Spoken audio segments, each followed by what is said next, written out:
하나님 말씀 보겠습니다. 하나님 말씀 마태복음 18장 21절에서 35절 말씀입니다. 마태복음 18장 21절에서 35절 말씀입니다. 제가 말씀을 봉독하겠습니다. 그때 베드로가 나와 이르되 주여, 형제가 내게 죄를 범하면 몇 번이나 용서할 줄이이까? 7번까지 하오리이까?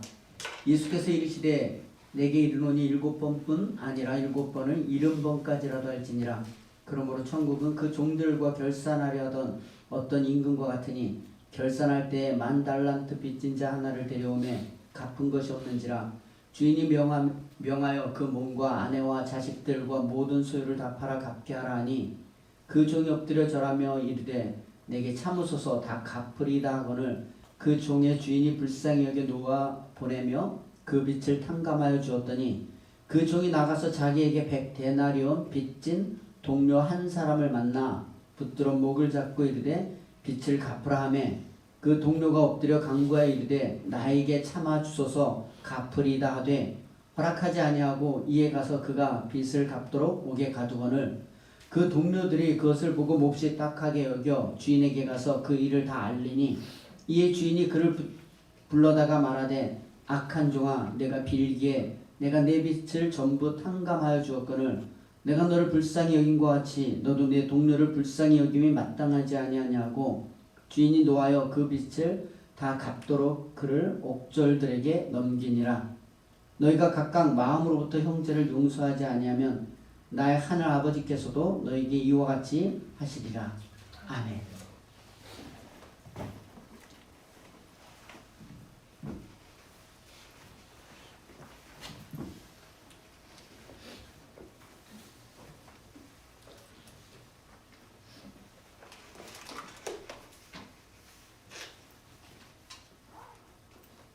잘 지내셨나요? 예.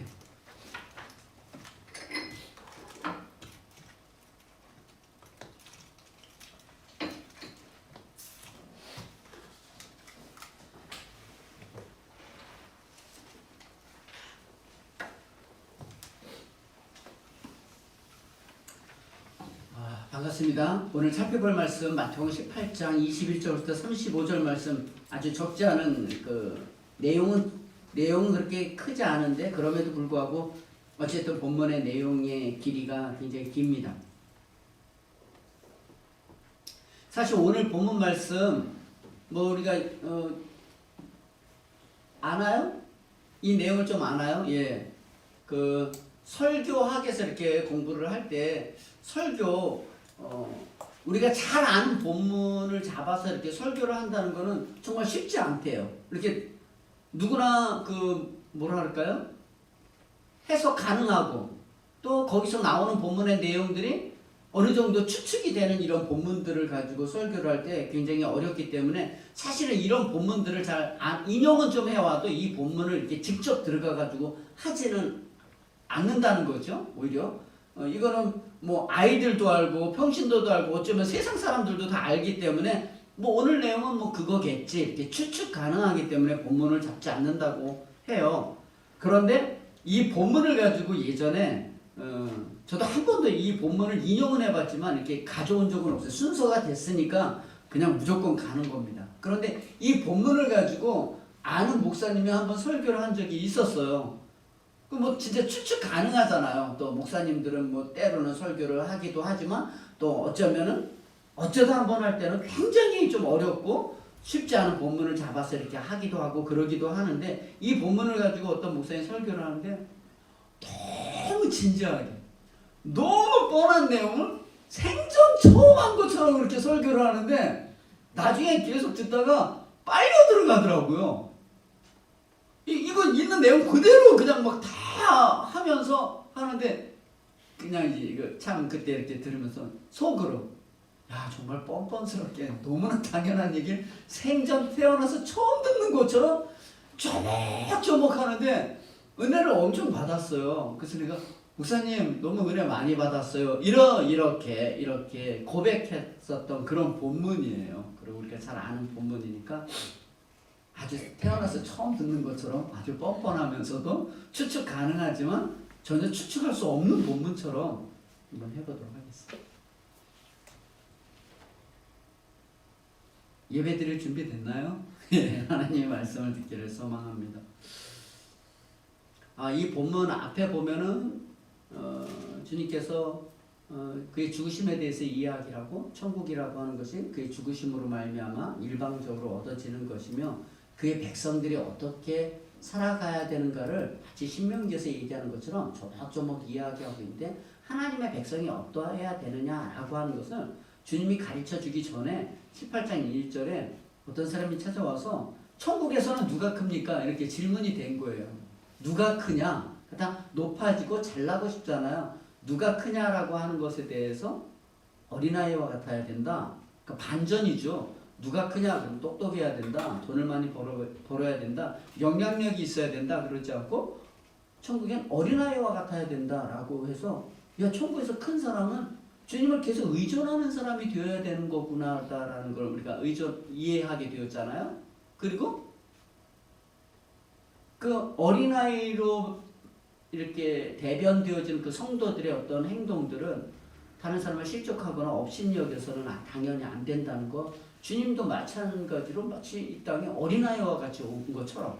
그래서 마치 우리가 어떤 어린아이, 소자를 하나 섬긴 것이 마치 주님을 섬긴 것 같은. 그래서 어떻게 보면 실족하지 말아야 되고 우리가 가진 어떤 어떤 것도 실족시키지 말아야 되고 업신여기지 말아야 된다. 만약 그렇게 했을 때는 찍어버리라, 당장 결정해버려라, 뭐 이런 강력한 촉구였잖아요.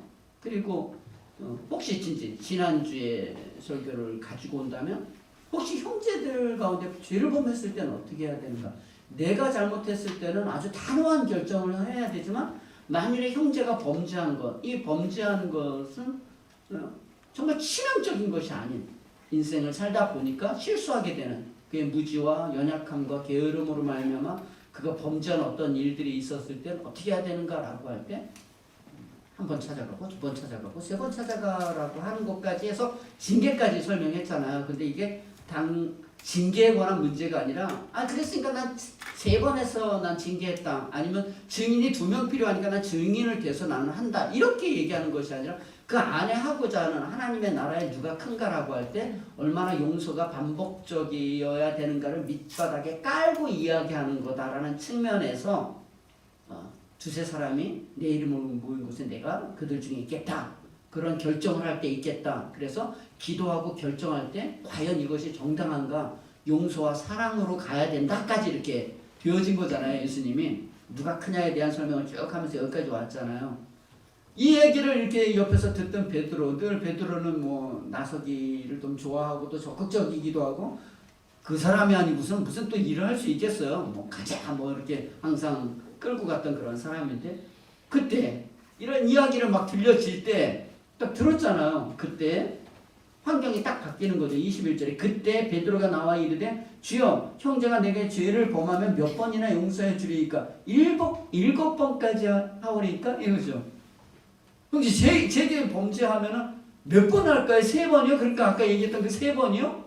굉장히 그래서 유대인들도 3번에 대한 용서는 얼마든지 그것이 마치 이렇게 법제화되지는 않지만 그렇게 하는 것처럼 상례로 3번까지는 하는데 또 나타나서 만일에 제게 범죄였으면 7번까지 하오리까? 이 정도면 되지 않겠습니까? 7번이라는 건 3번보다는 훨씬 많고 유대인들에게는 7번이라고 하는 것은 완전수기 때문에 충분히 7번 정도 하면 됩니까? 딱 7번이 아니라 충분히 이렇게 하면 되겠습니까? 얼마나 나타날 만해요. 주여 제가 나서겠습니다. 주여 저로 말미암아 이 바다에 걷게 해주시옵소서 이렇게 나서는 것처럼 7번까지 용서하리까? 이렇게 이야기가 된 거죠. 어떻게 보면 좀 나서기 좋아하기도 하지만 그런 충성된 종도 없죠. 그런 제자도 없죠. 그랬더니 이제 오늘 예수님께서 이야기하는 거죠. 뭐라고 하죠? 예수께서 이르시되 내게 이르니 7번뿐 아니라 7번은 70번까지라도 하라. 그러니까 7번이 아니라 7번은 70번, 뭐 490번? 뭐 완전수에 관한 문제죠. 충분히 490번 하라는 것이 아니라 충분히 얼마든지 하라고 주님께서 말씀하시면서 오늘 하나의 에피소드의 이야기를 무자비한 종의 비유를 통해서 이 용서가 어떤 것인가를 설명하는 거잖아요. 7번에 70번까지라도 하라라고 이야기를 하면서 하시는 말씀이에요. 뭐라고 얘기하냐면 그러므로 천국은 어떤 거죠? 천국은 누가 크냐라고 할 때 어린아이와 같아야 된다라고 하는 것처럼 천국은 이와 같다. 어떤 임금, 그 종들과 결산하려는 어떤 임금인데요. 하나님의 나라가 어떤 곳인가? 용서하는 곳이다. 이렇게 설명할 수 있겠죠. 그러면서 우리가 잘 아는 내용을 해요. 7번까지 천국은 그 종들과 결산하려던 어떤 임금과 같으니 라고 이야기를 하면서 우리가 잘 아는 내용이에요. 읽으면서 그냥 해석을 할게요. 결산할 때 어떤 임금이 이제 마지막 결산을 할 때 10,000달란트 빚진 자 하나를 데려오매 갚을 것이 없는지라 10,000달란트를 빚진 자예요. 없는지라 주인이 명하여 그 몸과 아내와 자식들과 모든 소유를 다 팔아 갚게 하라니. 그러니까 10,000달란트 빚졌으니까 다 모든 소유 너, 네 자신, 자식, 아내까지 다 해서 갚으라 하니 그 종이 엎드려 절하며 이르되 내게 참으소서 다 갚으리이다 하거늘 그 종의 주인이 불쌍히 여겨 놓아 보내며 그 빚을 탕감해 줬다는 거죠. 10,000달란트 빚져서 야 너 네 아내와 네 모든 소유 자식 모든 것들을 갚아서 갚아라 라고 했더니 참아달라고 제가 갚겠습니다. 뭐 안 갚겠다는 게 아니잖아. 갚겠습니다. 참아주소서 이렇게 했더니 그 종이 불쌍히 여겼다는 거예요. 긍휼히 여긴 거죠. 마치 어린아이를 대접하는 것처럼 소자를 대접하는 것처럼 불쌍히 여겨 놓아 보내며 그 빚을 탕감해 줬다는 거예요. 그런데 반전이 생겨요. 그 종이 나가서 이제 10,000달란트를 탕감을 받았잖아. 그 종이 나가서 자기에게 100데나리온 빚진 동료 한 사람을 만나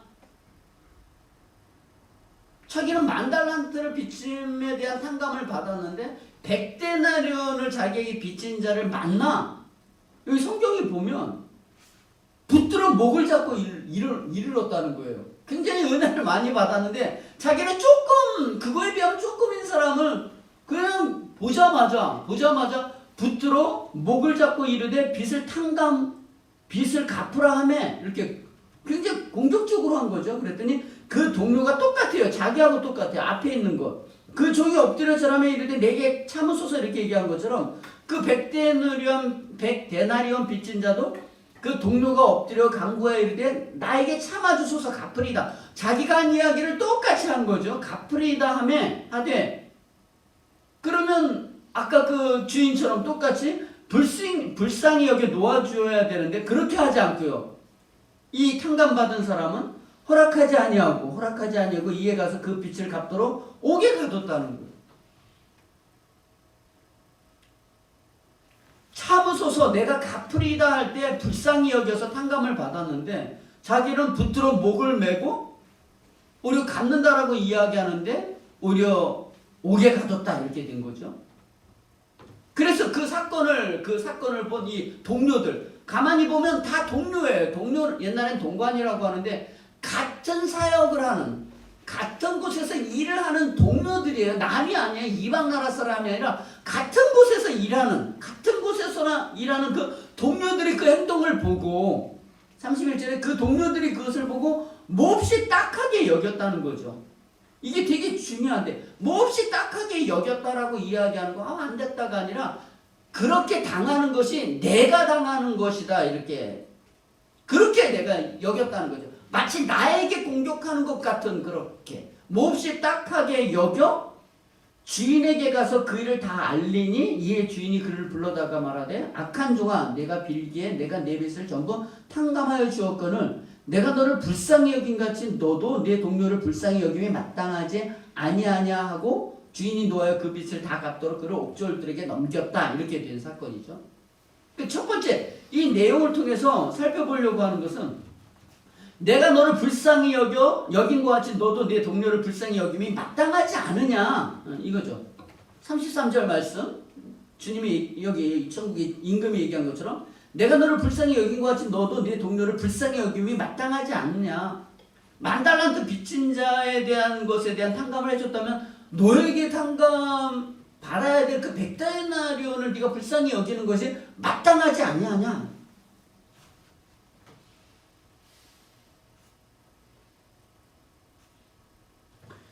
이 말씀을 이렇게 살펴보면요,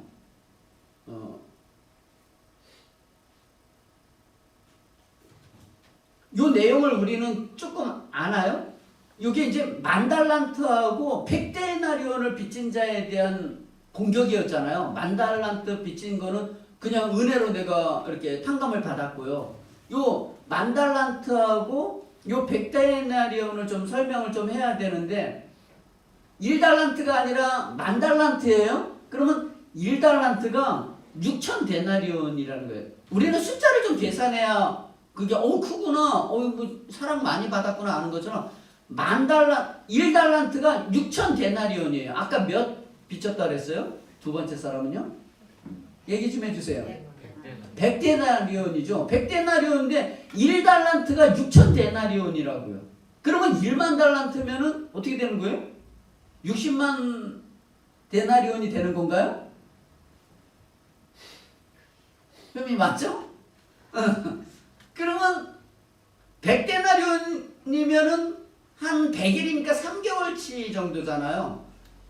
이 1달란트가 6천 데나리온이고요. 이거를 만 달란트니까 60만이라고 이야기를 한다면 이거를 계산하잖아요. 연수로 한 1년에 365일로 계산해서 이렇게 계산하면 빨리 계산해봐요. 몇 년을 일을 해야 되나? 저를 보세요. 그 16만 4,383 이렇게 막 쭉 내려가더라고요. 그러니까 16만 4,383년을 내가 일을 해야 돼. 그러니까 좀 이렇게 와닿지 않아요? 16만 년이에요. 16만 년. 우리가 몇 년 살아요? 우리 100년 살잖아요. 100년. 100년 사는 거 일당을 나에게 100년에 대한 일당을 맨날 준다면 어떨 것 같아요? 갑자기 기분 되게 좋지 않을까요? 저도 예전에 이 이야기를 했을 때 이렇게 계산은 하지 않았어요. 그냥 예전에는 그냥 대충 엄청난 많은 거다 이렇게 얘기했는데 16만 년이라고 하는 거는 이로 상상할 수 없는 탕감을 받은 거예요. 이건 예수님께서 무슨 얘기를 더 하려고 하냐면 우리가 구원받은 은혜의 그 크기가 얼마나 큰가를 알아야 돼요. 우리가 남을 용서를 잘 못하잖아요. 그 용서 못하는 거 몇백원 몇천원이에요. 더 크면은 1억 2억이에요. 아니면 그 사람이 나에게 잘못한 횟수는 몇 번 그 사람이 나를 내가 되게 미워하는 어떤 사람이 있어요. 몇 번 그 사람이 나를 못 살게 구른 거예요. 얼마의 돈을 내 주머니에 있는 돈을 빼먹은 거예요. 그 사람이. 이 액수하고 과연 상상이 돼요? 상상이 안 되잖아요. 우리가 그렇다는 거예요. 구원의 크기가 얼마나 내가 얼마나 큰 탕감을 받았는지를 몰라요. 그러니까 우리가 인생을 이렇게 사는데 왜 사는지도 모르는 거예요.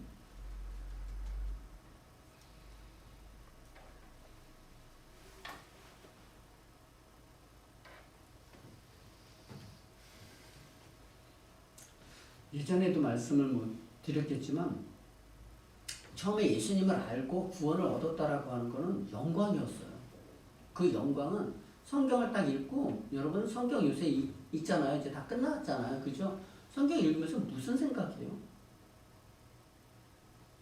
저는 성경을 읽고 인생 끝났네 이렇게 생각했어요. 인생이 끝난 거죠.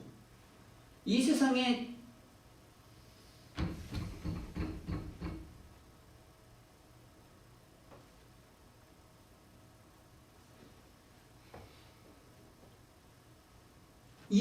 전 우주가 우리에게 들어왔는데 내 주머니에 모든 예수 그리스도는 모든 지혜와 지식과 보화가 그 안에 감추어졌다고 하는데 정말 예수님이 다 감추어졌어요? 정말요? 예, 그랬어요. 모든 게 들어왔어요. 그 살만하더라니까요. 바닷가를 이렇게 보면서 게임이 끝났네. 눈이 어디로 가냐면 딴 데로 안 가고 태초 하나님이 천지를 창조하신 그 세계 속에서 아멘 예수에 어서 오시옵소서라고 하는 이 역사가 눈 안에 훅 들어오니까 게임 끝났죠. 1만 달란트 빚진 자 탕감받은 게 우리라니까. 그게 이제 너무나 크다고 하면 조금 작게 한번 얘기를 해볼게요. 작게. 제가 그 전도사 때 성덕교회 다닐 때죠. 성덕교회 막 다니고 막 그럴 때 뭐 예전에 하나 타운어를 누가 뭐 준다고 그래가지고 그거를 타다가 애들이 너무 위험해서 용호 집사님하고 바꿨어요. 걔네 집에 가서 야 찍고 가져와 그랬더니 또 주더라고요. 착해서.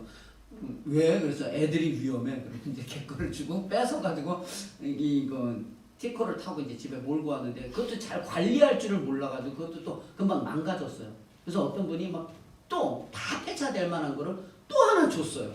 그래서 그 타운을 몰고 있었는데 그때 이제 담임 목사님 안 계시고 그때 그 동계 수련회 어쩜 우리 여기 있는 분도 기억할 것 같아요. 그 이모세 전도사님이 그걸 빌려달라는 거예요. 애들을 데리고 수련회를 가야 되니까. 그 이제 타운호가 후지기는 해도 이렇게 연약 좀 그렇게 좋지는 않아도 애를 많이 태울 수 있으니까 거기다 악기 막 집어넣고 간다 그래서 갔는데 가다가 오다가 부닥친 거 기억나요? 터널에서 부닥쳐가지고 앞면 목사님 여기 타워로 망가졌어요. 그래서 그 망가질 게 뭐가 있겠냐? 다 망가진 건데 원래 딸딸인데 탱크인데 근데 망가졌다는데 아침에 딱 가서 봤는데 앞이 여기 한 몰이 확 돼버린 거예요. 정말 흉측하더라고요. 그래서 이제 그 장로님이 막 거기다 이렇게 뭐 씌워놨잖아요. 비닐로 이렇게 덮어놨잖아요. 근데 어쨌든 그리고 뭐 이래저래 해가지고 차가 없어져 버리게 된 거죠. 그때 목사님 찾으면 나중에 차가 없어가지고 이제 걸어 다니는데 어떤 집사님이 신머신기 집사님께서 같이 저를 보자는 거예요. 그때 완전 공부할 때요. 그냥 눈만 뜨면 설교 준비할 때요. 공부를 안 하는 게 공부할 수준이 안 되고 설교 준비가 급한 거예요. 그래서 뭐 그냥 뭐 횃불에 막 공부하는데 저를 보자고 그래서 웬일이세요? 그랬더니 꼭 보자는 거예요. 그래서 공부하다 말고 와서 이렇게 딱 앉았는데 그땐 그 집사님이잖아요. 권사님도 안 될 때 굉장히 어려서 뭐 민영이 쌤 정도 됐을 거예요. 나이가. 그랬더니 저를 딱 보더니 딱 잡더니 어디를 가세요? 어디요? 무조건 가세요. 그러더니 차를 사준다는 거예요. 자기가 큰 거는 못 사주고요. 그냥 누비라 하나 사드리겠습니다. 이러는 거예요. 누비라는 그거 적은 게 아니에요. 그죠? 그때 티코도 있고 마티즈가 막 나왔을 때예요. 누비라는 적은 게 아니에요. 그거 일반 집사님이 그걸 사준다고요? 저를요? 뭘 보고? 그냥 사드리고 싶다는 거예요. 저도 그분도 그때 당시 그분도 대단했지만 저도 대단했어요. 함부로 받는 사람이 저 그렇게 쉬운 사람 아닙니다. 이러면서 됐습니다. 잠깐 제가 좀 잠깐 스톱. 그리고 제가 기도 좀 해보고요. 그리고 보통은 그 정도면 뭐 기도를 해요. 빨리 가가지고 일단 만바뀌기 전에 빨리 확보부터 해야 되는 건데 그때 그런 신앙이 있었어요. 그래서 잠깐 스톱. 그리고 집에 가서 얘기도 안 했어요. 그 얘기를 아내한테 얘기한다고 아내가 잘됐다 막 이러지도 않았어요. 그때는 그냥 신앙이 지금보다 말씀의 도가 훨씬 낮았어요. 낮았음에도 불구하고 그런 거에 대한 욕심이 없었던 것 같아요. 반지하에 살고 완전 희망도 전 재산이 600, 700도 안 되는 판에 그 누비를 하나 뽑아준다면 당장 일단 확보부터 해야 되는데 하지 않았어요. 그러면서 그때 충역교회에다 서류를 넣기 때문에 서류가 되면은 거기 가면 뭐 차도 준다는데 일단 잠깐 기다리겠습니다. 근데 그때 당시 말할 때 누비라는 됐고요. 그냥 그보다 싼 마티즈 제가 하겠습니다. 이렇게 혹시 하게 되면 마티즈를 하겠습니다. 이렇게 이야기를 하고 갔다가 그 중역교회가 이제 면접이 됐고 들어가게 되어서 이제 안 받겠다 이렇게 됐던 거죠. 왜 이런 이야기를 하느냐면 1만 달란트를 탕감받은 사람의 입장에서는 여기가 꽉 찬 거예요. 주님의 은혜로 꽉 차 있기 때문에 누가 준다고 해서 이것도 잡고 할 수 있겠지만 이분이 크기 때문에 이분의 그 구속의 은혜가 커서 이 구속의 은혜에 훼손되어지는 일들을 하지 않겠다라는 결정들이에요. 되게 중요하죠. 여기가 영광인데 내가 여기에 영광이에요. 예를 들자면 그런 거예요. 내가 당신을 국회의원이나 대통령으로 쓰겠습니다 라고 이야기를 하면 뭐 그전에는 어떻게 죄를 졌는지 몰라도 그렇게 어떤 게 내가 그 위치에 서게 되면 그 다음에 것들은 다 정리할 줄 알아야죠. 이거를 다 왜냐하면 여기가 더 영광스럽기 때문에 그렇다는 거죠.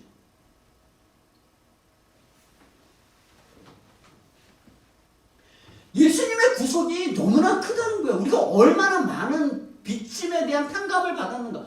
탕감 정도가 아니라 그가 내 안에 들어온 거잖아요. 그가 나의 모든 생명의 주인이 된 거잖아요. 용서 못할 게 없죠. 용서 못할 게 없죠. 우리 물어보잖아요. 사나 죽으나 우리의 유일한 희망은 뭐예요? 우리가 우리 자신에 속한 것이 아니라 하나님께 속했고 그의 아들 예수 그리스도 안에 속했다라고 하는 사실이잖아요. 하나님은 어떤 분이세요? 모든 사람과 모든 것을 지으시고 보호하시는 분이죠. 만물이 주에게서 나오고 주로 말미암고 주에게로 돌아가죠. 그분이 우리의 주인인 거예요. 그분이 그냥 내가 네 주인이다 이렇게 하지 않고 그분이 우리의 주인이 되기 위해서 이 땅에 오셔서 그가 죽으셨다는 거잖아요. 죽어서 변제한 거잖아요. 죽어서. 대가 없이 우리는 구원을 얻었는지 모르지만 하나님의 입장에서 엄청난 대가를 지불한 거죠. 지불한 거죠. 저는 그 지사님을 이렇게 보면서 예전에 그 신앙생활 했던 그 교회를 이렇게 생각해 보면 그 교회가 참 좋았던 교회예요. 저 생각에는 굉장히 좋았어요. 은혜를 많이 경험하고 애들이 하도 말 안 들어서 진짜 당장 진짜 돈 많았는데 때려쳐버리겠다 뭐 이런 생각도 늘 왔다 갔다 했지만 괜찮은 분들이 있었다니까요. 격들이 있었어요. 선물도 찌지부리하게 이렇게 주지 않았어요. 빵빵 줬어요. 빵빵. 쏴도 빵빵 쏴요. 잘 살아서 쏜다고 생각하시면 안 돼요. 잘 산다고 빵빵 쏘지 못해요. 그 아이들도 마찬가지. 그때 당시 대학교 다녔던 아이들도요. 적었지만 헌신이 괜찮았어요. 뭐 과자가 필요하던 뭐 양파일이 됐든 새우깡이 됐든 새 가족이 오면 애들 우르르 모여가지고 막 얘기해주고 살리려고 하고 뭐 애쓰려고 하고 물론 뭐 그 안에 찌지고 뽑는 애들은 늘 있어요. 엉뚱한 행동하고 뭐 안 나오고 속색이는 애들이 있었지만 하고자 하는 애들은 얼마든지요.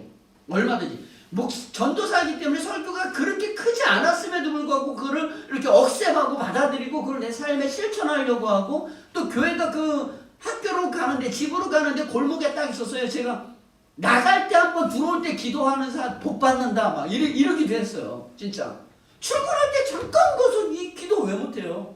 들어올 때 왜 잠깐 못해요? 우리 교회도 마찬가지예요.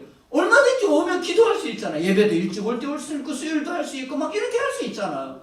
이게 신앙이라는 거예요. 이게 일만 달란트 탕감받은 사람의 영광인 거죠. 영광.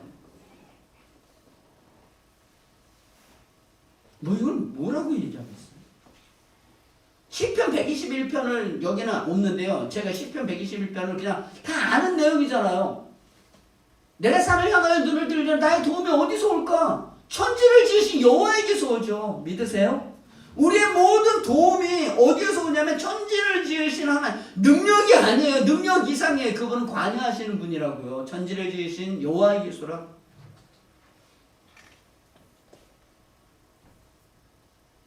그는 주무시지도 않고 졸지도 아니하신대. 우리 부모요? 나를 제일 사랑하는 세상의 그 어떤 것도 헤매요. 한계가 있어요. 근데 주님은 주무시지도 않고 졸지도 않고 밤에 달도 낮에 해도 나를 상치 않게 하고 나는 모든 환난에서 우리를 건져요. 모든 환난에서. 뭐 이렇게 병나고에 관한 문제가 아니에요. 진짜 우리의 어려운 모든 환난은 영적인 공격에서 우리를 건져내신다니까요. 우리는 돈이 있으면 살 수 있을 거라고 생각하잖아요. 아니요. 은혜가 갑자기 안 되는 거예요. 이 세상 사는데 갑자기 힘이 없는 거예요. 살고 싶지가 않아요. 갑자기 돈이 생기니까 갑자기 힘이 확 나. 이게 환난이에요. 이게 환난이에요. 돈에 왔다 갔다 하는 게 환난이고요. 영적인 말씀이 있느냐 없느냐 때문에 내 경고등이 켜지고 내가 살아나가는가 이게 더 중요하죠. 이게. 그 모든 환난에서 건져요. 그래서 우리로 말미암아 영적인 거를 살리게 하기 위해서 때로는 고난과 질고와 좌절과 절망을 맛보게 하는 거예요. 왜? 거기가 살 길이기 때문에. 계속 세상을 향해서 치닫기 때문에. 세상을 향해서 계속 치닫기 때문에 때로는 이렇게 코로나도 허락하게 하는 거예요.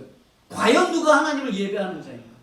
과연 아무도 없는데도 불구하고 나는 하나님 앞에 나가서 예배할 수 있는가?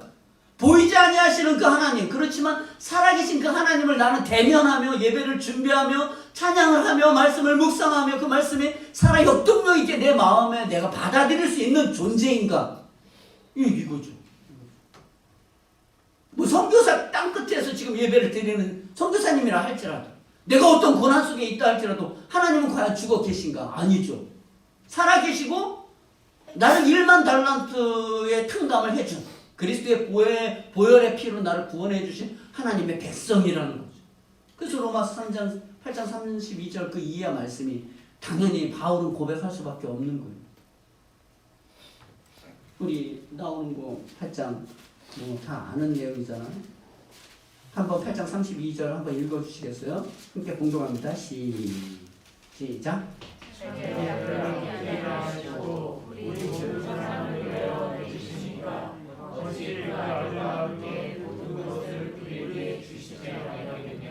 아멘. 자기 아들한테 되지 아니하시고 우리에게 내어주시니까 어찌 모든 것을 우리에게 뭘 안 주겠느냐는 거야. 뭘? 돈? 우리의 세상에 살아가는 어떤 현장의 모든 일들? 뭘 안 주겠느냐는 거예요. 안 줄 수 있어요. 왜 안 주는 거예요? 왜 안 줄까요? 필요 없으니까. 필요 없어. 그 과정이 필요하니까. 태어나자마자 갑자기 내가 수백억, 수천억 받는 재산을 가진 아버지 아들이 된다면 그 인생은 무슨 재미가 있을까요? 무슨 재미가 있을까요? 여러분들이 인생을 한번 영화로 한번 내가 찍는다고 생각을 해봐요. 태어났는데 아버지 엄마가 너무 돈이 많아. 그 다음 또 뭐 할까요? 좋은 차 몰고 돌아다니는 거밖에 더 하겠어요? 정말 영화는 태어나자마자 갑자기 산골이 나오는 거예요. 갑자기 태어났는데 엄마 아버지가 장애인이야. 거기서부터 역사는 만들어지는 거예요. 그게 재밌는 거예요. 그게 재미있는 거예요. 그 고난과 질고 고민, 걱정, 염려 여기 속에서 내가 어떠한 존재로 거듭나는 거예요. 진주는 아픈 데서 만들어지는 거예요. 조개 안에 모래가 들어가서 힘든 가운데 만들어지는 거예요. 근데 우리는 대충 이렇게 살고 싶잖아요. 그게 아니라니까. 자기 아들을 아끼지 아니하시고 내어주시고 모든 것을 우리에게 은사를 주지 않게 환난이나 공고나 핍박이나 기근이나 적신이나 위험이나 칼이나 그 어떤 것도 우리를 그리스도의 사랑에서 끊을 수 없다는 거죠. 그래서 38절 39절 요새 계속 제가 외우고 있는 본문 중에 알고 있지만 더 정확해. 내가 확신하노니 사망이나 생명이나 천사들이나 권세자들이나 현재일이나 장래일이나 능력이나 높음이나 깊음이나 다른 어떤 피조물이라도 우리를 우리 주 예수 그리스도의 사랑에서 끊을 수 없으리라. 아멘. 이렇게 되는 거죠. 그냥 입에서 갑자기 아멘이 훅 떨어지는 거죠. 그게 사랑 앞에서. 어떤 사랑이요? 1만 달란트 그 이상의 그리스도의 보혈의 피로 말미암아 구원받은 우리. 여러분 꼭 기억하시기를 소망합니다. 예. 오늘 말씀에 한 것처럼 내가 너를 불쌍히 여긴 것 같이 너도 내 동료를 불쌍히 여김이 마땅하지 않느냐? 우리가 얼마나 큰 불쌍히 여김을 받았는가? 얼마나 큰 사랑과 은혜와 긍휼을 받았는가? 하나님 입장에서 엄청난 대가를 지불하고 주님이 이 땅에 와서 사셔서 우리 보통 이제 인생 살면서 남는 게 뭐냐면 우리 엄마 우리 아버지 이 생각밖에 안 해요. 그분이 한 것도 대단하지만 그거하고 비교할 수 없다니까요. 주님이 행하신 일들은요. 근데 한 가지 더 이제 나가려고. 불쌍히 여긴 것 같이 너희도 왜 불쌍히 여기지 못하느냐 이렇게 된 거잖아요. 우리가 얼마나 큰 탕감을 받았다라는 걸 알아야 되고요. 하나 조금 더 나가면. 그래서 이 말씀에 보면 그래서 주인이 노에서 옥에다 집어넣었다고 했잖아요. 그리고 오늘 말씀의 최종 결론이요. 항상 어떤 이야기를 다 하면 그러므로 여기가 결론이에요. 여기는 이거예요. 두세 사람이 내 이름으로 모인 곳에 내가 그들 중에 있겠다라고 이야기한 그 본문의 이해가 무엇인지.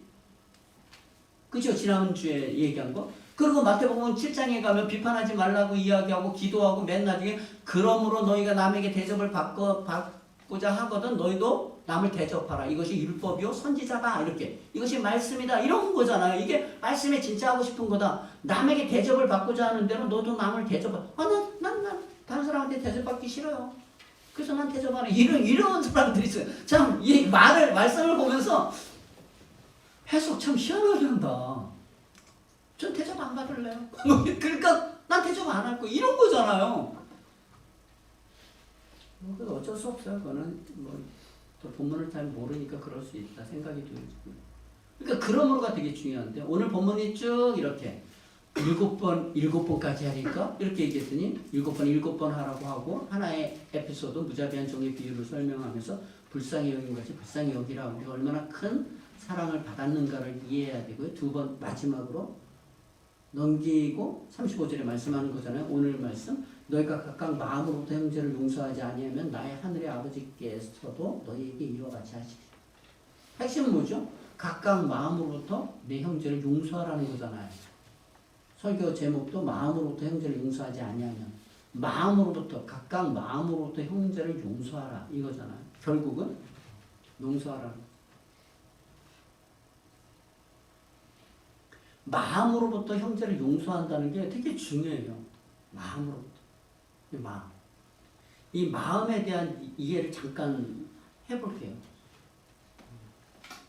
마음, 뭐 영어로 당연히 heart, 뭐 mind라고도 이야기할 수 있죠. 이거는 그 마음이라고 하는 거, mind나 heart가 이게 좀 불분명하기 때문에 그래요. 뭔가 마음이라는 거, 내가 마음으로 널 사랑해. 그런데 마음이 어디 있어? 그러면 서양 애들은 거의 이쪽 머리에 있어요. 이성적이기 때문에 좀 그렇고요. 뭐 이 동양 쪽이나 이런 쪽, 그리고 호세아서도 보면 이 창자에 있어요. 창자에 있다고 생각해요. 자꾸 있죠. 감정적이긴 한데 좀 다르긴 한데요. 마음이라고 하는 것을 마음을 이렇게 설명할 수 있어요. 사람이 어떻게 만들어져 있느냐면 하나님이 맨 처음에 우리를 만들 때 자기 모양과 형상으로 만들었잖아요. 모양과 형상으로 만들었잖아요. 그러니까 사람의 구조 자체는 육체, 사크스라고 그러죠. 육체, 바디, 이렇게 프레시라고 하죠. 이렇게 육체가 있고 그리고 하나님의 영으로 브레스, 호흡을 불어넣었다고 했잖아요. 확 불어넣었기 때문에 하나님의 영과도 같은 그 호흡이 그래서 이 사람이 생명이 된지라 이렇게 된 거잖아요. 살아있는 영적인 육체만 있으면 그냥 흙인데 하나님의 호흡이 들어감으로 말미암아 영적인 존재가 되었잖아요. 그런데 이 영적인 존재가 범죄함으로 빵 날아가 버렸잖아요. 그러니까 뭐만 남은 거예요? 육체만 남은 거예요. 이게 몸만 바디만 남은 거죠. 그렇다고 몸만 남았다고 해서 그냥 흙 이거는 아니잖아요. 그 안에 생각이 있잖아요. 생각이 정신이 있잖아요. 정신 누스라고도 하고 생각이 있잖아요. 그러니까 마음은 인간이 이제 흙과 하나님의 영으로 만들어진 게 날라갔기 때문에 육체 이 몸만 있는 거고 몸 안에 뭐가 있냐면 정신이 있죠. 여기가 마음인 거예요. 그냥 마음은 있는 거예요. 생각은 있는 거예요. 마음은 있는 거예요. 그렇지만 하나님의 영이 빠져나가기 때문에 여기에서 그가 구원받지 못한 하나님에서 떠난 사람의 본질적인 내용은 죄밖에 지을 수밖에 없는 거예요. 그 생각이 아무리 정신이 고귀하다 할지라도 영원한 생명을 가져낼 수가 없다는 거예요. 그래서 에베소 2장 1절에 너희가 전에는 어둠이었다는 거죠. 허물과 죄로 죽었던 존재인 거예요. 무엇을 해도 죽을 것밖에 못한다는 거예요. 그러니까 유한하다는 거죠. 뭐 누굴 죽이고 뭐 누굴 못 살게 굴고 뭐 이런다는 것이 아니라 본질적으로 영원한 것들을 해나가지 못한다는 거죠. 그래서 마음으로 용서한다라고 이야기하는 이 마음은 그래서 애매한 거예요. 이 마음은 육체 안에 있는 이 정신과 마음은 생각도 있고 감정도 있지만 이 감정은 자기의 욕심으로밖에 갈 수밖에 없어요. 그런데 이 마음에 뭐가 들어오느냐면 마음은 모든 사람이 일반 사람들도 마찬가지예요. 마음으로 자기가 결정하는 대로 해요. 근데 그 마음에는 마음을 우리는 지켜야 되는데 이 마음 안에 하나님의 영이 들어오게 되잖아요. 은혜로 말미암아 하나님의 영이 들어오면 영이 이 마음에 거하게 되는 거예요. 이 마음은 비물질적이에요. 물질적이지 않아요. 비물질적이고 비가시적이에요. 그런데 그 마음이 가슴일 수도 있고 머리일 수도 있는데 어디에 있는지 잘 모르지만 거기가 그 사람이 결정할 수 있는 장소가 된다니까요. 일반 사람도 하나님을 믿는 사람들도요. 그 마음의 결정에 따라서 움직이게 된다고요. 그런데 고린도서 1장 22절하고 갈라디아서 4장 6절에 보면 하나님이 각 사람의 마음에 하나님의 영을 부어주셨다 이렇게 이야기해요. 우리가 예수님을 믿는다고 고백하잖아요. 내가 하는 것이 아니라 그 마음의 좌소에 내 생각으로 가득 찼는데 거기에 하나님의 영이 그 마음에 부어준다는 거죠. 제가 찾았어요. 이거 찾느라고 고린도서 1장 22절에 보면 그가 또한 우리에게 인치시고 보증으로 우리 마음에 성령을 부어주셨으니 그 부어주신 그 장소가 마음이에요. 갈라디아서 4장 6절도 마찬가지예요. 너희가 아들임으로 하나님이 그 아들의 영을 우리 마음 가운데 보내사 아빠 아버지라 부르게 되었도다. 그러니까 우리가 아빠 아버지라고 부를 수 있는 것이 마음속에 일반적인 마음이 아니라 그 마음속에 성령이 부어짐으로 말미암아 고백을 할 수 있는 거죠. 그래서 가룟 유다가 예수님을 팔 때도 그 마음의 마귀가 팔려고 하는 마음을 집어넣어 줬다. 이해가 되죠? 이해가 되죠? 이 마음이 너무나 중요한 거예요.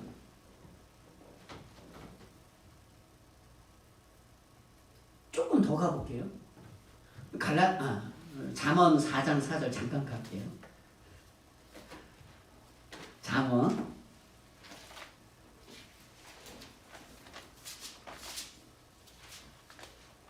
하나님의 백성들에게 이야기하는 거잖아요. 잠언 4장 4절 여기 없을 거예요. 제가 나중에 찾아서 한번 찾아서 찾으신 사람은 같이 한번 읽어볼까요? 시작. 아버지가 내게 가르쳐 이르기를 내 말을 내 마음에 두라 내 명령을 지키라 그리하면 살리라. 아버지가 내게 가르쳐 이르기를 내 말을 이렇게 얘기했어요. 이게 이 말씀이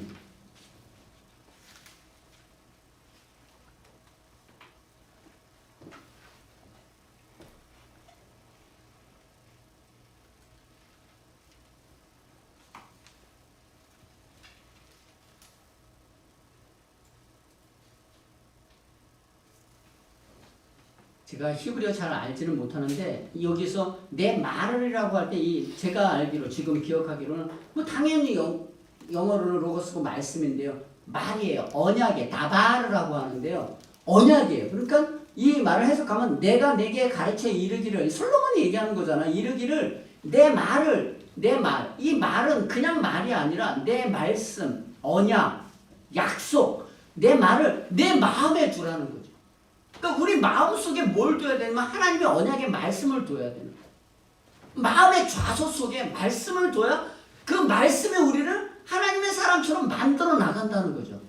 이 모든 것들을 다 요약하자면 오늘 본문에 얘기하고 싶은 게 뭐죠? 마음으로부터 형제를 용서하라고 하잖아요. 그러니까 이 마음에 우리 안에 좌소에 들어와져 있는 일반 사람은 그냥 마음이니까 해도 그냥 하는 거예요. 미안해.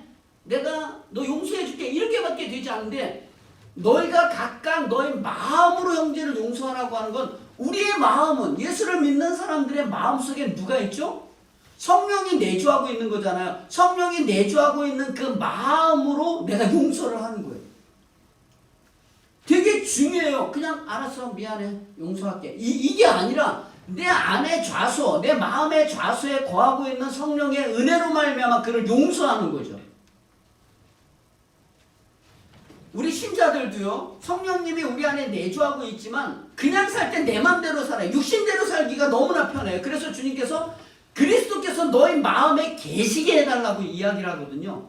원래 우리 예수를 믿으면 우리 안에 성령이 내주하고 있잖아요. 계시는 건 맞잖아요. 그런데 그럼에도 불구하고 그리스도께서 너희 마음에 계시게 해달라고 에베소서 교회에게 설명하는 것은 이미 있지만 성령님이 우리 안에 이 마음 안에 계시기는 하지만 그가 주인 되는 역할을 할 수 있도록 해야 된다. 이런 내용이에요. 내가 애를 쓰지 않으면 성령님을 의지하고 의탁하는 그 내 마음의 좌소의 진짜 주인이 되는 내가 주인이 되면 내 욕심대로 하고 내가 용서하는 거고요. 내 안에 거하고 있는 성령님이 주인이 되게 되면 그의 마음으로 용서하기 때문에 다른 거가 되는 거죠.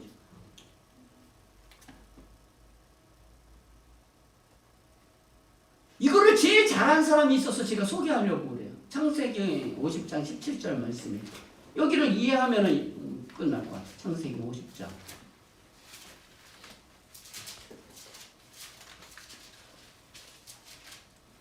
우리 50장 제가 17절서부터 21절까지 썼을 거예요. 근데 15절서부터 아마 17절까지 썼을 거예요. 17절에서 19절까지 있나요? 17절만 읽겠습니다. 15절부터 21절이 하나의 내용인데 17절만 우리는 읽도록 하겠습니다. 17절 같이 한번 읽어요. 시작. 너희는 이같이 요셉에게 이르라. 내 형들이 내게 악을 행하였을지라도 이제 바라건대 그들의 허물과 죄를 용서하라 하셨나니 당신 아버지의 하나님의 종들인 우리 죄를 이제 용서하소서 하매 요셉이 그들이 그에게 하는 말을 들을 때 울었더라. 아멘. 이거 되게 조금만 집중해 주세요. 굉장히 중요하기 때문에요. 아까는 탕감받은 게 얼마나 컸느냐를 이해한다라고 한다면 지금 너희가 각각 마음으로 용서하라. 이게 우리에게 요구되는 거잖아요. 마음이라고 하는 건 우리의 마음의 생각의 좌소라고 했어요. 성령이 들어오는 좌소라고 했어요. 어디인지는 몰라요. 머리일 수 있고 가슴일 수 있는데 우리 전 인격 속에 그 속에 각각 마음으로 우리는 용서를 해야 되는데 그 용서를 어떻게 하느냐면 오늘 17절 50장 17절에 보면 제가 다시 한번 읽을게요. 이 배경은 야곱이 죽었어요. 아버지 야곱이 죽고 누가 남은 거예요? 요셉이 지금 총리로 있는 거잖아요. 그리고 형들은 거기에 지금 양식 먹기 위해서 거기 가 있는 상황 가운데 아버지가 죽은 거잖아요. 그러면 요셉과 그의 형제들의 관계는 어떤 관계예요? 시기와 질투가 반목하는 그런 관계였었잖아요. 근데 지금은 상황이 좋아져서 아버지하고 다 같이 그 애굽 땅으로 온 거잖아요. 옛날에 죽이려고 했던 그 요셉은 살아나가지고 지금 총리가 됐다는 소리를 듣고 와 있었고 그들의 그 뭐라 할까요? 울타리가 되었던 아버지 야곱이 죽은 거잖아요. 그럼 무슨 생각이 들 것 같아요? 어떤 무슨 일이 생길 것 같잖아요. 자, 그러니까 요셉은 총리고 형들이 옛날에 팔아서 아빠 때문에 할 수 없이 오기는 왔지만 지금 아버지가 돌아간 장례가 끝난 상황이잖아요. 그러니까 15절 잠깐 본문 보면 요셉의 형제들이 그들의 아버지 죽었음을 보고 말하되 이게 저는 슬프죠. 요셉의 형제들이 판 요셉의 형제들이잖아요. 그들의 아버지 야곱이죠. 죽었음을 보고 말하는데 요셉이 혹시 우리를 미워하여 우리가 그에게 행한 모든 악을 다 갚지나 아니할까 하고 걱정한 거죠. 요셉에게 말을 전하여 이르되 요셉에게 간 거예요. 형들이 찾아가가지고 요셉에게 당신의 아버지가 돌아가시기 전에 명령하여 이르기를 그러고 이야기하는 거예요. 뭐라고 그랬다고요? 당신의 아버지가요. 요셉 동생 요셉아 아빠가 이러라고 했어. 이렇게 얘기해야 되는데 눌려있는 거잖아요. 감정이 눌려져 있잖아요. 당신의 아버지가 말하기를 지금 상전을 대우하듯이 하는 거잖아요. 아버지가 돌아가시기 전에 명령하여 이르시기를 그리고 17절이에요. 너희는 이같이 요셉에게 이르라 이렇게 얘기했다는 거죠. 내 형들이 내게 악을 행하였을지라도 옛날에 이제 바라건대 이건 야곱이 얘기한 걸 전하는 거죠. 바라건대 그들의 허물과 죄를 용서하라 하셨나니 당신의 아버지 하나님의 종들인 우리 죄를 이제 용서하소서 하매 당신의 아버지가 죽기 전에 얘기했는데 용서하라고 했다. 당신의 아버지의 하나님의 아들이다. 우리도 우리의 죄를 용서해달라 이렇게 얘기하니까 요셉이 그들이 그에게 하는 말을 들을 때 울었대. 저 이거 얘기하고 싶은 거예요. 울었더라라고 이야기하는 이 감정이 뭐냐는 거예요. 이 감정이 울었어요. 왜 울었어요? 형들이 찾아와서 아버지가 우리의 죄를 미워하지 말고 용서하라고 너에게 이야기했다고 좀 전해달라고 했다. 아버지는 죽은 그 유언의 얘기를 한 거잖아요. 그 얘기를 요셉이 듣고 울었어요. 울었다라고 이야기하는 게 마음으로 형제를 용서한 내용이에요. 울은 게. 이렇게 울은 게 아니라 형들이 찾아와서 야 아버지 돌아가시니 이제 어떻게 하면 좋냐 이제 뭐 이렇게 하도록 하자 이렇게 형들이 하는 게 아니라 당신의 아버지께서 이렇게 우리를 죽일까 어떻게 할까 아버지가 이렇게 하라고 했습니다라고 이야기하는 그 형들의 모습을 보면서 안타깝게 여긴 거예요. 원래는 창세기 45장에 가면 그때 그 양식을 얻기 위해서 두 번째 간 적이 있어요. 두 번째 갔는데 베냐민에게 요셉이 몰래 거기다 은잔을 집어넣고 나중에 도망갈 때 여기에 내 거를 가져간 사람은 내 종이 될 것이다. 그리고 쫓아와서 한번 잡은 적이 있어요. 요셉도 성격이 좀 희한해가지고 그거를 볼모로 잡은 적이 있어요. 그때 유다가 나타나서 내가 볼모로 잡히겠습니다. 이렇게 나서고 그들이 모여서 뭐라고 얘기했냐면 우리가 옛날에 동생을 못 살게 굴던 벌을 우리가 받는다. 이런 이야기를 요셉이 듣게 된 거예요. 요셉은 애굽의 총리니까 가나안 사람들이 말하는 걸 못 알아들을 걸로 알고 형제들은 얘기한 거를 요셉이 들었으니 아 얘네들이 회개를 했구나. 그리고 형들도 되게 못돼 먹었는데 그래도 아버지를 생각하고 자기네들끼리 하나가 되어서 과거의 잘못을 뉘우치는 모습을 보면서 요셉이 꺼이꺼이 막 울면서 내가 그때 팔려간 요셉입니다. 사실은 형들이 나를 여기로 보낸 것 같지만 하나님께서 나를 여기에 보내신 것입니다. 얘기한 거 기억나시죠? 그 감정 그때 얘기했을 때는 역사적인 이해는 있었어요. 형들이 보낸 것이 아니라 하나님께서 나를 먼저 보냈습니다 라고 얘기했지만 형들의 잘못을 완전히 용서한 것이 명명화되지는 않았어요. 그러니까 형들의 입장에서는 이거 아버지 죽었으니까 우리 이제 못 살게 굴지 않을까라고 하는 것 때문에 당신의 아버지께서 이렇게 이야기하면서 자신의 죄를 미워하지 말라고 이렇게 얘기를 하는 거잖아요. 아버지가 그렇게 하라고 했다고 얘기하는 거잖아요. 그 얘기를 들은 이 요셉이 지금 눈물을 흘리는 거예요. 그러면서 뭐라 그래요? 울었더라 그러면서 그의 형들이 또 친히 와서 요셉의 앞에 엎드려 이르되 우리는 당신의 종들이니이다. 이게 얼마나 부끄러운 일들이에요. 그랬더니 요셉이 19절 20절 21절 요셉이 그들에게 두려워하지 마소서 내가 하나님을 대신할 수 있겠습니까? 당신은 나를 헤아려 하였으나 하나님은 그것을 선으로 바꾸사 오늘과 같이 많은 백성의 생명을 구원하게 하시려 하셨나니 역사적인 이해가 있잖아요. 그리고 그것을 넘어서 당신들은 두려워하지 마소서 내가 당신들과 당신의 자녀를 기르리이다 하고 그들을 간곡한 말로 위로하였더라 이렇게 되는 거죠. 그러니까 울은 게 끝나. 이 어쩔 수 없는 형들의 한계를 보면서 그가 그들의 마음을 이해하는 거죠. 동질감을 갖는 거죠. 인간이 가지고 있는 어쩔 수 없는 환경이었다라는 걸 아는 거죠.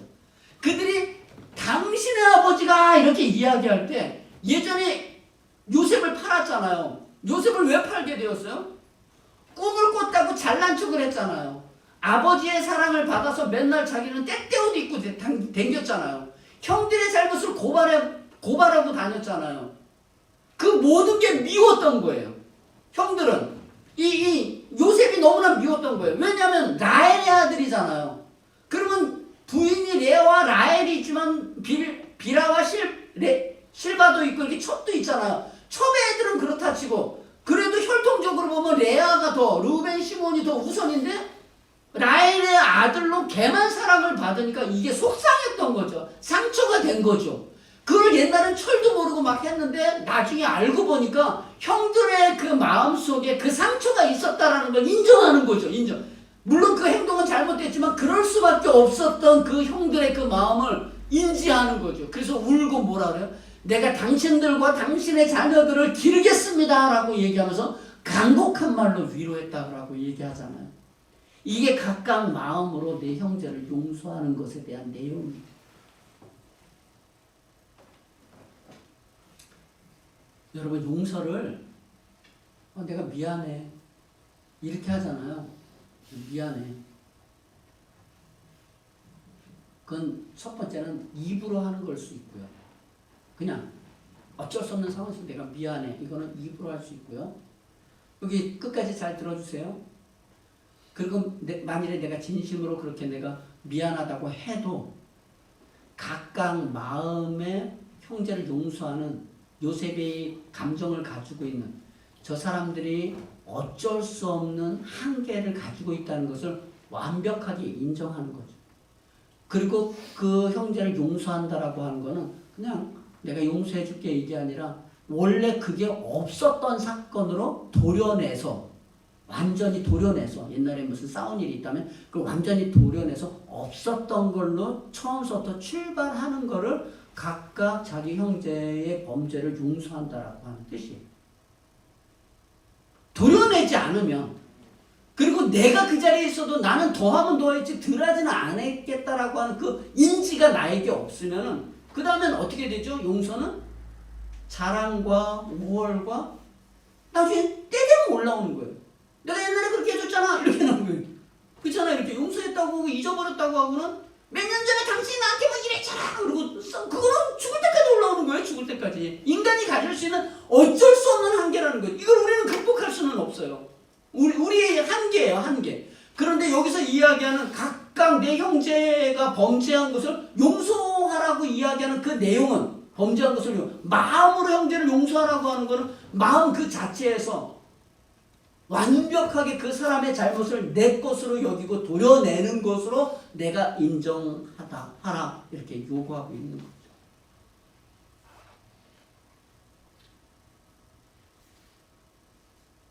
이걸 할 수 있을까요? 당연히 못하죠. 그래서 하나님 도와주세요가 나와야 되는 거고요. 그런 면에서요. 잘 들어요. 우리 젊은 친구들도요. 참 우리가 잊어버리는 은사가 있다라는 거요. 그거 굉장히 좋은 거예요. 굉장히 좋은 거예요. 사람이 살다 보면 그런 기도를 이런 걸 해야 돼요. 하나님 돈을 주세요. 하나님 잘 살게 해주세요. 하나님 뭐 좋은 데 갖고 있게 해주세요. 이거보다 더 중요한 게 하나님 주님을 닮도록 만들어주세요. 이게 있어야 돼요. 돈이나 실력이나 지위는요. 그거는 내가 준비가 안 되면요. 가진 것만큼 엉뚱한 짓을 해요. 근데 내가 하나님의 사람이 되면요. 잊어버려요. 잊어버리는 것처럼 좋은 게 없어요. 부부가 잊어버려야죠. 부부가 잊어버려야죠. 잊어버리지 않으면 결혼식 날 기억 안 나? 이렇게 되는 거예요. 1주년 때 기억 안 나? 2주년 때 뭐 했어? 그게 뭐 기억 안 나죠.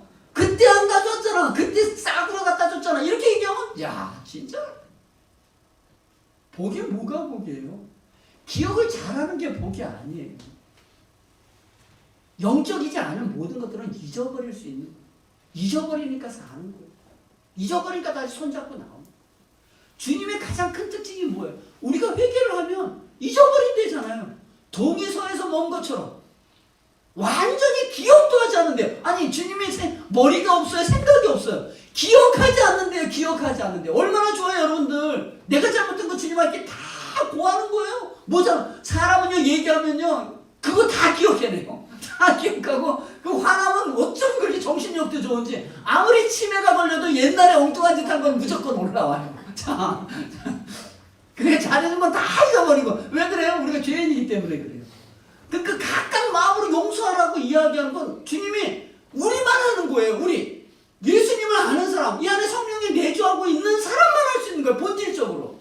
다른 사람, 일반 사람들은 다 용서하는데요. 용서하지만 이게 올라와요. 그래서 가만히 잘할 땐 괜찮은데 못하면 또 올라와서 지적을 하는 거예요.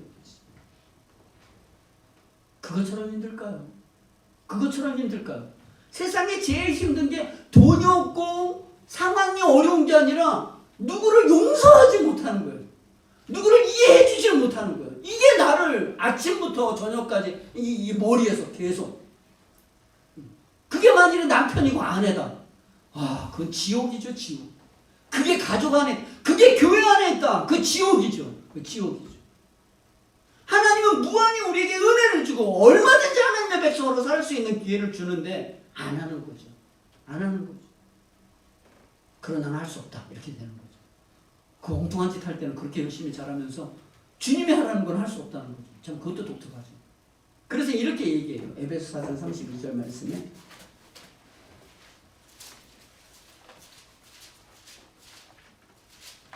에베소서 4장 32절 말씀 제가 우리 찾으셨으면 같이 한번 봉독하겠습니다. 시작. 서로 친절하게 하며 불쌍히 여기며 서로 용서하기를 하나님이 그리스도 안에서 너희를 용서하신 같이 하라. 교회 공동체 하나님의 백성이 할 일이 서로 용서하기를 하나님이 그리스도 안에서 너희를 용서하신 같이 하라. 여러분 다시 마지막 권면드립니다. 내 인생 속에 혹시 미운 것 용납하지 못하는 게 그게 멀리 있지 않아요. 가족 안에 있고요. 어쩌면 우리 교회 안에 있고요. 우리 나라에 안에 있어요. 우리만 용서할 수 있다니까요. 용서하는 그 용기를 내시고요. 그분의 연약함이에요. 어쩔 수 없어요. 만일에 내가 그 자리에 있었으면 더 했을 거예요. 그거를 이해하셔야 돼요. 그래서 주님께서 십자가에서 죽으시면서 내가 다 이루었다 라고 하고 돌아가신 것을 꼭 기억하시고요. 오늘 말씀을 통해서 각각 너희 마음으로부터 형제를 용서하라고 하는 것, 용서의 인생 주님과 함께 걸어가시는 저와 여러분들 교회 공동체 되기를 소망합니다. 기도하겠습니다. 사랑하시는 하나님 아버지 감사합니다. 하나님의 나라에서 천국에서 누가 크냐 질문한 그 질문 속에 엄청난 내용들이 녹아져 나와 있습니다. 성경을 펴면 2000년 전에 사람으로 오신 예수님께서 친히 베드로에게 이야기한 것 이상으로 우리에게 말씀하고 있습니다. 3번 아니라 7번 정도 하면 되겠습니까? 라고 하신 그 질문에 대해서 각각 마음으로부터 형제를 용서하라 라고까지 설명해 주신 주님. 하나님, 인생을 살면서 때로는 학교를 가지 못해서, 때로는 돈이 없어서, 때로는 지위가, 때로는 이런 코로나와 걱정과 염려 때문에 못 사는 것이라고 생각했는데, 사실은 우리 안에 주님의 마음을 갖지 못하는, 오늘 말씀으로 보면 용서하지 못하는 이 감정 때문에 얼굴이 늘 불편하고 힘들어합니다. 우리를 그리스도의 죽으심으로 자유케 하신 주님, 주님께서 마치 우리를 용서한 것처럼 이 땅에 내려오시고 마치 당연히 그렇게 할 수밖에 없었던 우리의 모든 죄를 지고 가신 그 주님의 용서하심 앞에 우리들도 그 뒤를 따르는 믿음의 백성들이 되어줄 수 있도록 은혜 도와여 주시옵소서. 감사드리며 우리 주 예수 그리스도의 이름으로 기도하옵나이다. 아멘.